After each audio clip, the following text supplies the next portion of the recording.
Eh, en la ciudad de Roma, en la ciudad de Roma, años después, un tiempo después, el apóstol Pablo fue martirizado y muerto. Es importante recordar, es importante tener presente que el apóstol Pablo era un hombre que tenía dos nacionalidades. El apóstol Pablo era judío, pero el apóstol Pablo también era romano. Es decir, que en él se combinaban dos pueblos, dos naciones. La nación gentil, representada por el pueblo romano, y la nación hebrea, representada por su linaje judío.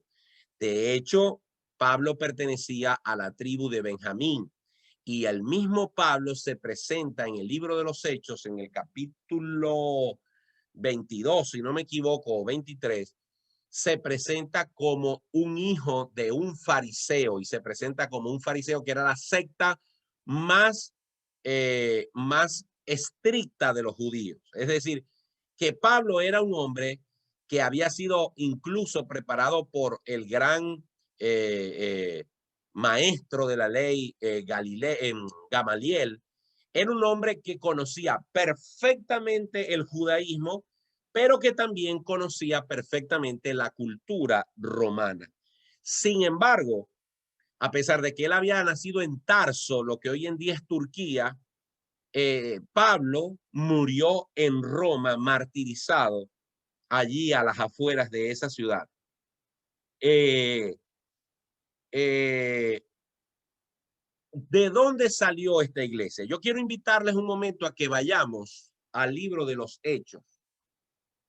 Libro de los Hechos, capítulo 2. Porque déjenme aclararles que algunas iglesias Pablo las fundó, pero Pablo no fundó la iglesia de Roma. Entonces la pregunta es, si Pablo no fundó la iglesia de Roma, ¿quién la fundó? ¿Lo habrá hecho Pedro? ¿Lo habrá hecho alguno de los otros apóstoles? Bueno, miren lo que dice Hechos capítulo 2, versículo 10. Hechos capítulo 2, versículos 10. Dice, en Frigia y Panfilia, en Egipto y en las regiones de África, más allá de Cirene, y romanos aquí residentes, tanto judíos como prosélitos. Leído así, este versículo parece que no tiene mucho sentido. Leído de esta manera, parece que no tiene mucho sentido, pero yo les voy a ampliar el contexto. El capítulo 2 de los Hechos es el capítulo donde se narra el día de Pentecostés. El capítulo 2 de los Hechos nos dice que los 120 creyentes que Jesús había dejado estaban reunidos todos juntos, unánimes, orando a Dios, y que de repente vino del cielo un recio viento, un fuerte viento, que sopló y llenó el lugar donde ellos estaban sentados. Y dice que de pronto los que estaban en esa casa o en ese lugar, en ese aposento alto, empezaron a hablar en otras lenguas, fueron llenos del Espíritu Santo y empezaron a hablar en otras lenguas. Aquí deseo hacer una pequeña pausa para decir lo que ya hemos dicho en otras clases y posiblemente lo tengamos que analizar en unas clases en el futuro.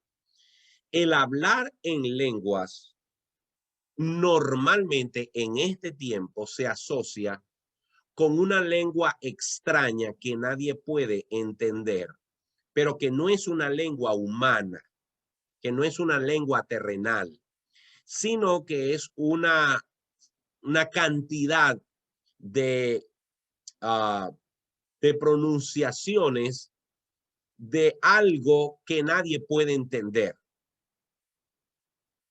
Ustedes van a una iglesia donde se habla en lenguas o donde dicen que hablan en lenguas y ustedes van a estar allí y ustedes de pronto van a ver que alguien empieza a decir cosas que nadie puede entender. Y en esa iglesia puede ser que a usted le digan que lo que pasa es que esa persona está hablando en lenguas porque el Espíritu Santo le dijo que hablar en lenguas.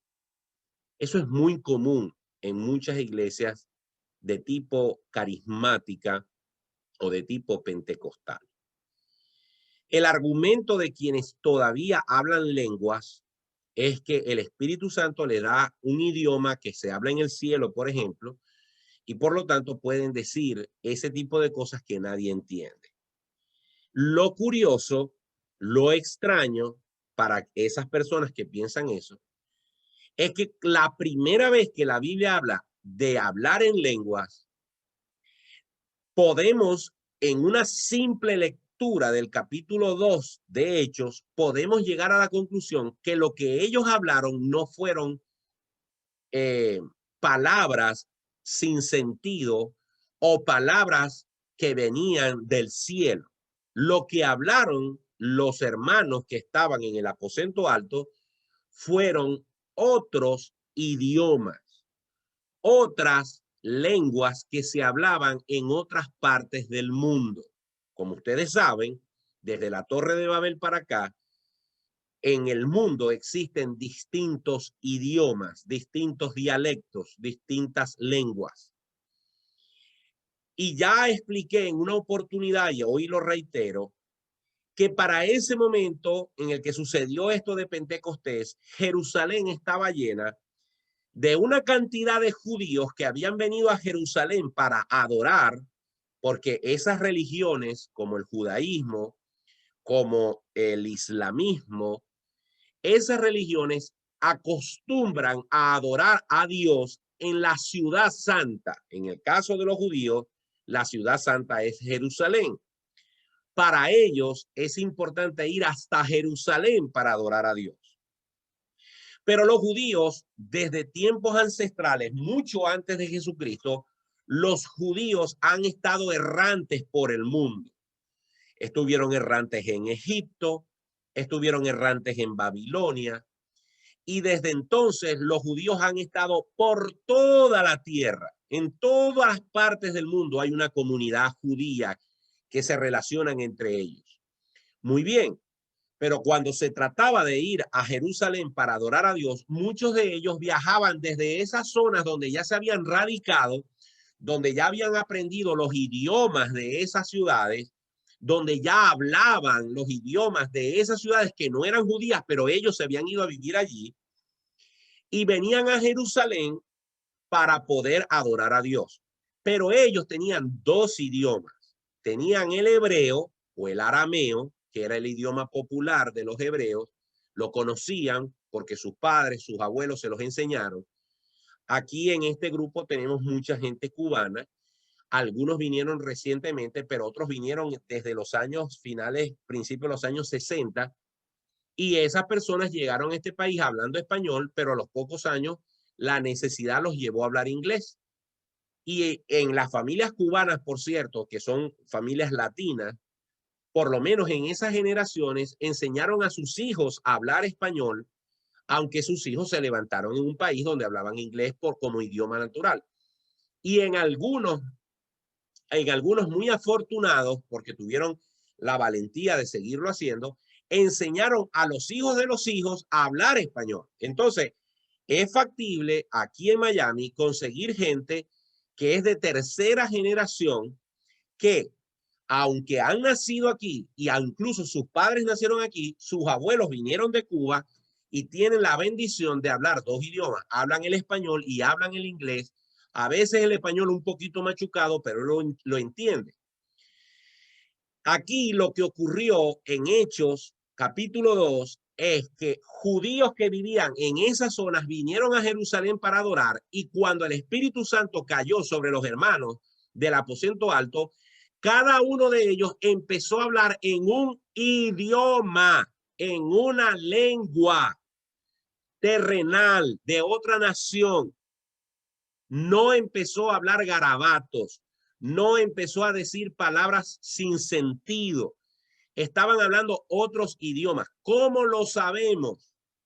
Porque precisamente el autor del libro de Hechos, que es Lucas, se encarga de explicar que ellos mismos, las personas que estaban escuchando las maravillas de Dios en su propia lengua, ellos se asombraron de que personas que jamás habían salido de Jerusalén, que no conocían sus idiomas, sin embargo, estaban hablando, estaban predicando, estaban adorando a Dios, estaban diciendo cosas para glorificar a Dios en su idioma.